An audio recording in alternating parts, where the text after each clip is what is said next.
ഇന്ന് നവംബർ 1, കേരളപ്പിറവി. ഏവർക്കും കേരളപ്പിറവി ആശംസകൾ. ഈ ദിനം ആഘോഷിക്കാൻ നമുക്ക് ഒരു കേരളയാത്ര പോയാലോ? ആദ്യം തിരുവനന്തപുരത്ത് നിന്ന് തുടങ്ങാം, അല്ലേ?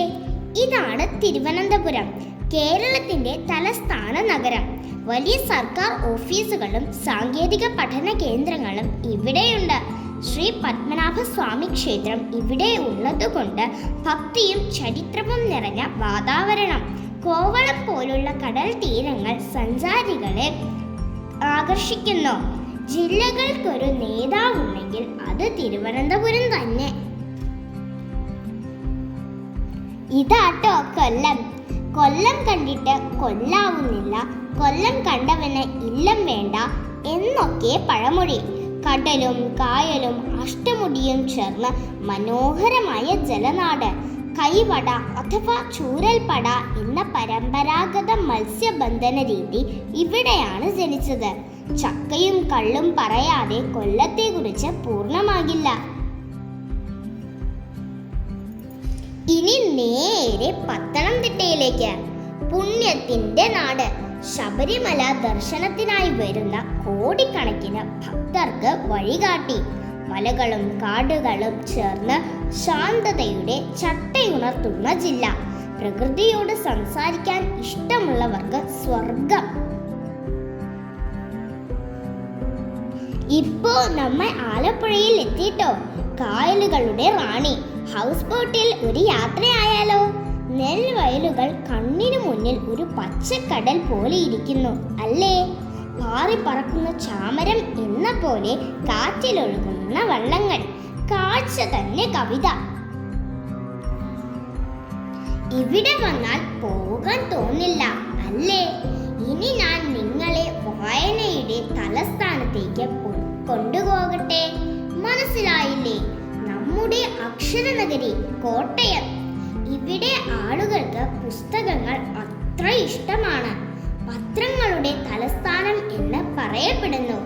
എൻ്റെ പ്രിയപ്പെട്ട വായനാ സുഹൃത്തായ മലയാള മനോരമ ദിനപത്രം ജനിച്ചത് ഇവിടെയാണ്. ശാന്തവും സുന്ദരവും വിദ്യാസമ്പന്നയുമായ ഒരു ജില്ല. ഇനി ഞാൻ നിങ്ങളെ കൊണ്ടുപോകുന്നത് കേരളത്തിന്റെ ഊർജ്ജ ഹൃദയത്തിലേക്കാണ്. മലകളും കാടുകളും മഞ്ഞും നീലക്കുറിഞ്ഞിയും വരയാടുകളും നിറഞ്ഞ ഇടുക്കിയുടെ വിരിമാറിലേക്ക് സ്വാഗതം. ലോകത്തെ വ്യത്യസ്തമായ ഭൗതിക അത്ഭുതമായ ഇടുക്കി ആർച്ച് ഡാം ഇതാണ്. പച്ചവിരിപ്പിന്റെ സമുദ്രം പോലെ കാണുന്നത് ചായത്തോട്ടങ്ങൾ. മഴവില്ലും പുഴകളും പ്രകൃതി പാടുന്ന സംഗീതം പോലെ ഇടുക്കി ഒരു മിടുക്കി തന്നെ. ഇടുക്കിയിൽ നിന്ന് നമ്മൾ പോകുന്നത് ടെക്നോളജിയും വാണിജ്യവും വിനോദവും ഒന്നിച്ചുള്ള കേരളത്തിന്റെ അമേസിംഗ് നഗരമായ കൊച്ചി സ്വന്തമായുള്ള എറണാകുളത്തേക്കാണ്. കൊച്ചി കേരളത്തിന്റെ വലിയ നഗരത്തിന്റെ സ്പന്ദനം.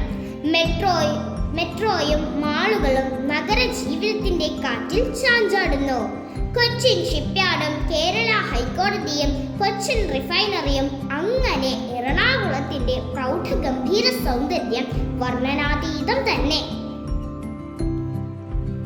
ഇത്തിരി ക്ഷീണം തോന്നുന്നല്ലേ? പൂരപ്പറമ്പിൽ ഒന്ന് വിശ്രമിച്ചാലോ?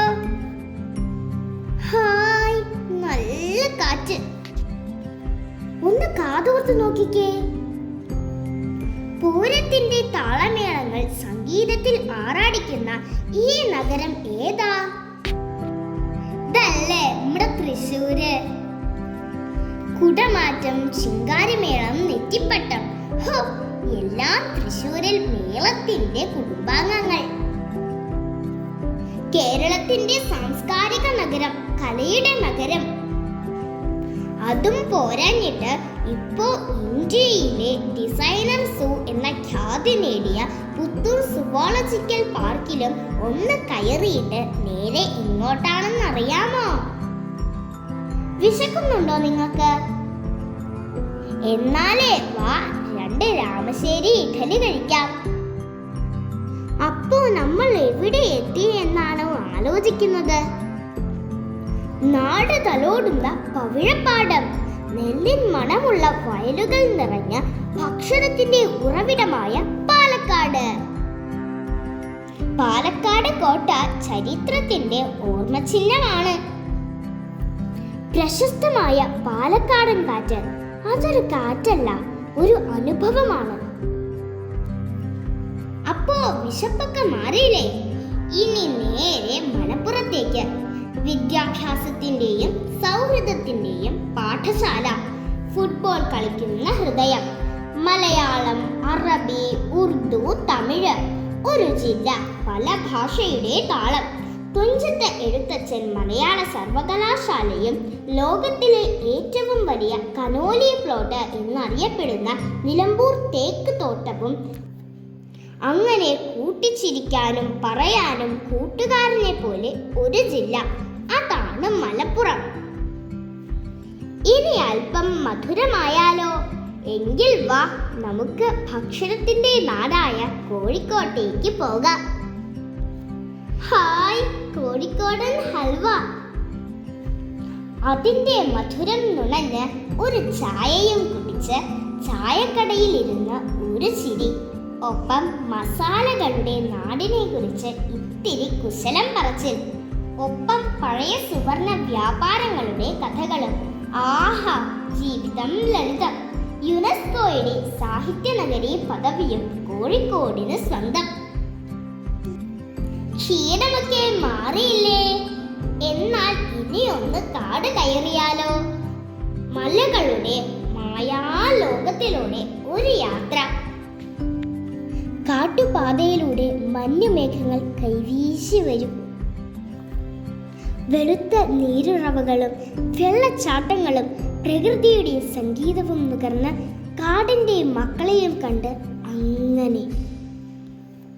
പ്രിയപ്പെട്ടവരെ, ജീവിതത്തിൽ ഒരിക്കലെങ്കിലും പോകണം നമ്മുടെ വയനാട്ടിലേക്ക്, വയനാടൻ മലനിരകളിലേക്ക്. മനസ്സ് പുനർജനിക്കും. ഇനി അല്പം അനുഷ്ഠാന കലകൾ ആസ്വദിക്കാം. അതിനായി കണ്ണൂരിലേക്ക്.